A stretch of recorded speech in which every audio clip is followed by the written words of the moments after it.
In today's tough economic environment, how do you continue to invest in long-term innovation whilst there's such pressure to cut costs? I'm going to talk to you about some of the principles that you can apply in your own organizations to square that circle. The three basic principles that I use. First, remember that innovation is not just about new products and new technologies. Innovation essentially applies to any and all activities of an organization. So you can look at business model innovation, such as the business model innovations of Dell when it started selling computers direct, or Southwest Airlines or Ryan Airlines as they offer their new no-frills products.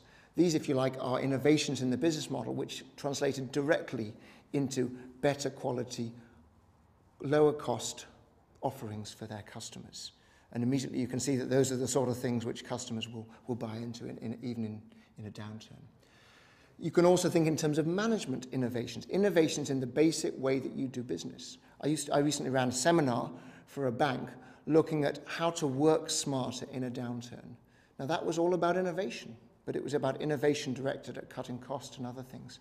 So don't think in terms of innovation purely in terms of long-term investments in technologies. There are lots of innovative things, lots of ways of sort of getting the creative juices of your employees going, which can be directed towards cost savings and better quality and lower cost offerings as much as they can to new products and new technologies.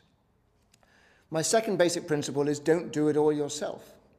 There are lots of ways in which you can harness the powers and the ideas, if you like, of people beyond your own organizational boundaries. So Procter & Gamble, for example, has an approach they call Connect and Develop, where they have a network of tens of thousands of scientists around the world that they tap into for ideas. Lego uses its lead users to help design and develop its products. The BBC has a thing called BBC Backstage, whereby they essentially make their software available to people around the world to try to create their own products on the basis of that. In all these cases, essentially the organization is leveraging tenfold sometimes the power of the network, the community of people who are interested in their ideas and their technologies and their products. People who will often work either for a fraction of the sum or sometimes even for free in order to help you. So when times are tough and budgets are cut, figure out smarter ways of tapping into that network of people around the world to help you to develop your ideas.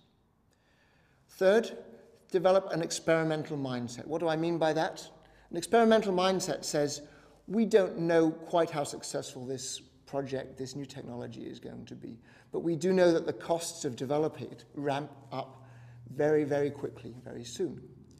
So if you think like a venture capitalist or you think like a pharmaceutical company, you can develop an approach which says the following: we will have stages of investment. At each stage, we will only allocate the bare minimum amount of money necessary to figure out if that idea is worth taking to the next stage. It's called sort of staged investment. And venture capitalists, for example, are ruthless about getting out of investments that don't work for them. That's not the way it works in most big companies. I know of one company who should be nameless who said no research and development project has ever died in this company. There's always somebody holding it, taking it along, even after its formal budget has been cut. You need to become much more effective at killing tired projects. You need to be much more experimental in terms of the way that you decide what to invest in and what not to invest in.